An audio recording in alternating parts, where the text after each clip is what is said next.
विनोद तावडे एकेकाळचे महाराष्ट्र भाजपचे मोठे नेते. तावडे मुंबई भाजपचे अध्यक्ष होते. फडणवीसांच्या पहिल्या मंत्रिमंडळात कॅबिनेट मंत्री होते. पण राज्यात फडणवीसांचं प्रस्थ वाढल्यानंतर तावडे हळूहळू साईडलाईन झाले.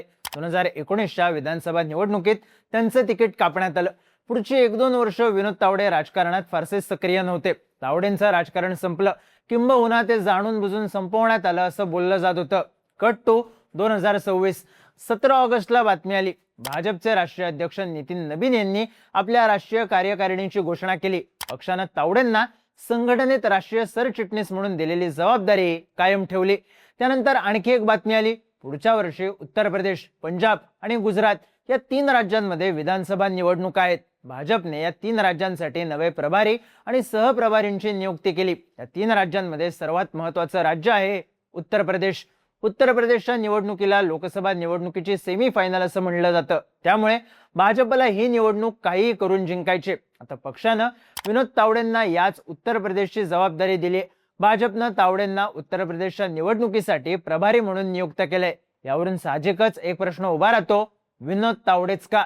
यूपी सारख्या महत्वाच्या राज्याची जबाबदारी तावडेंना का देण्यात आली? एकेकाळी ज्यांचं राजकारण संपल्याची चर्चा होती त्या तावडेंचं भाजपमधलं प्रस्थ एवढं कसं वाढलं? भाजपचा विनोद तावडेंवर एवढा विश्वास का आहे? समजून घेऊयात या व्हिडिओमधून. नमस्कार, मी चिन्मय आणि तुम्ही पाहताय बोलभिडू. सगळ्यात आधी भाजपनं केलेल्या नियुक्त्यांबद्दल जाणून घेऊ. भाजपचे राष्ट्रीय अध्यक्ष नितीन नबीन यांनी मंगळवारी उत्तर प्रदेश, पंजाब आणि गुजरातमध्ये नवे प्रभारी आणि सहप्रभारी नियुक्त केले. विनोद तावडे यांना यूपीचं प्रभारी बनवण्यात आलं, तर जगदीश ईश्वरबाई पटेल यांची सहप्रभारी म्हणून नियुक्ती करण्यात आली. पंजाबची जबाबदारी सतीश पुनिया यांच्याकडे देण्यात आली, तर तरुण चुग यांच्याकडे गुजरातची जबाबदारी सोपवण्यात आली. नितीन नबीन यांनी एक दिवस आधीच आपल्या नव्या टीमची घोषणा केली होती. यामध्ये विनोद तावडे यांच्याकडे राष्ट्रीय सरचिटणीस म्हणून जबाबदारी कायम ठेवण्यात आली. नितीन नबीन यांच्या नव्या टीममधून IT सेलचे प्रमुख अमित मालवीय यांना बाहेर करण्यात आलं. तसंच वसुंधरा राजे, स्मृती इराणी अशा नेत्यांचं संघटनेत कमबॅक झालं. पण पक्षात झालेल्या एवढ्या फेरबदलांमध्ये तावडे यांच्यावरची जबाबदारी कायम ठेवण्यात आली. इतकंच नाही, तर आता त्यांना उत्तर प्रदेश सारख्या देशातल्या सर्वात मोठ्या राज्याची जबाबदारी देण्यात आली. आता यामागची कारणं नेमकी काय आहेत? विनोद तावडेंना उत्तर प्रदेशची जबाबदारी का देण्यात आली ते समजून घेऊ. भाजपचा विनोद तावडेंवर एवढा विश्वास असण्याचं पहिलं कारण म्हणजे तावडेंचा निवडणुकीतला ट्रॅक रेकॉर्ड. गेल्या वर्षी बिहारमध्ये विधानसभा निवडणुका झाल्या. या निवडणुकीत एनडीएने 243 पैकी तब्बल 202 जागांवर ऐतिहासिक विजय मिळवला. महत्वाचं म्हणजे निवडणुकीत एकट्या भाजपला सर्वाधिक 89 जागा मिळाल्या. बिहारमध्ये भाजप पहिल्यांदाच सर्वात मोठा पक्ष ठरला.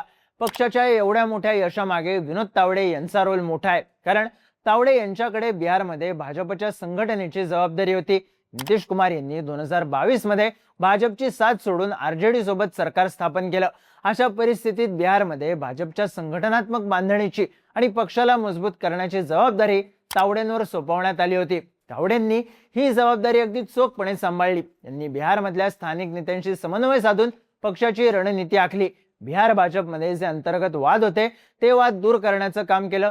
2024च्या सुरुवातीला नितीश कुमार यांनी पुन्हा एनडीए मध्ये प्रवेश करून भाजपसोबत सत्ता स्थापन केली.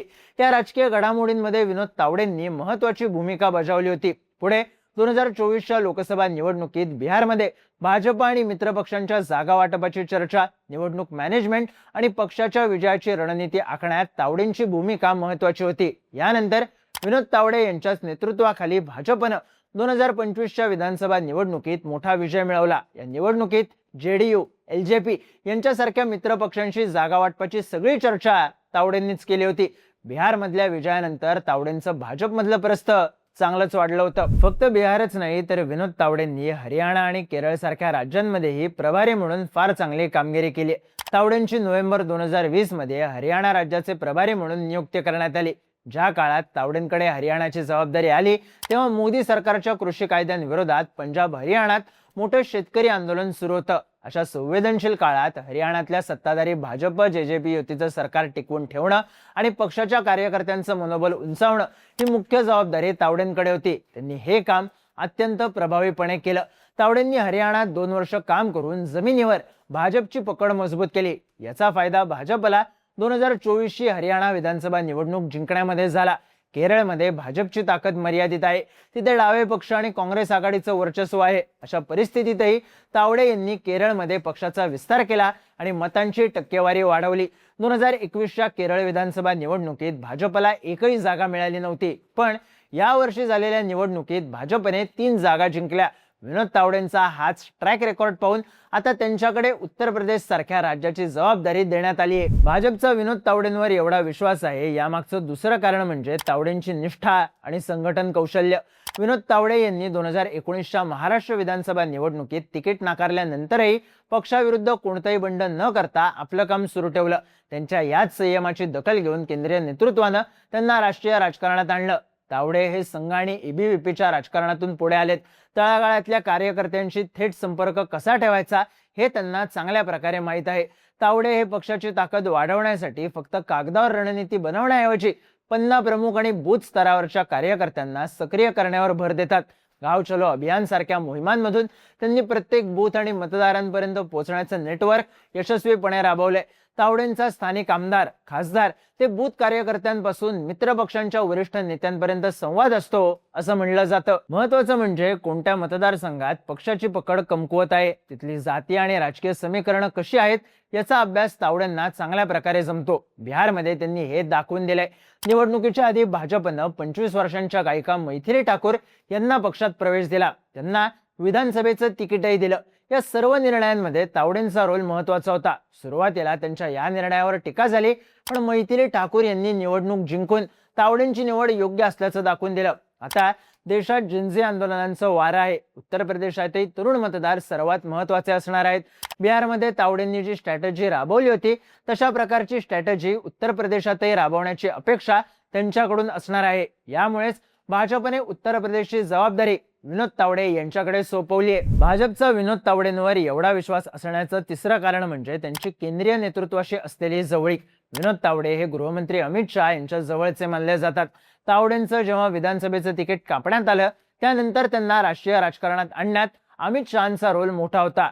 शहा भाजपचे अध्यक्ष असतानाच तावडे राष्ट्रीय राजकारणात आले होते. पुढे तावडेंना पक्षात एका पाठोपाठ एक मोठी जबाबदारी मिळत गेली. यामध्ये अमित शहांची भूमिका महत्वाची असल्याचं म्हणलं जातं. फक्त अमित शहाच नाही तर पंतप्रधान मोदी यांचाही विनोद तावडेंवर विश्वास असल्याचं म्हणलं जातं. मोदींच्या एकूण राजकारणाची स्टाईल पाहिली तर एक गोष्ट लक्षात येते, ती म्हणजे मोदी अशा नेत्यांना प्राधान्य देतात जे प्रसिद्धीपासून दूर राहून काम करतात. थोडक्यात जे नेते फारसे बातम्यांमध्ये किंवा वादविवादांमध्ये न अडकता आपलं काम चोखपणे करतात त्यांना मोदी मोठी जबाबदारी देतात हे दिसून आले.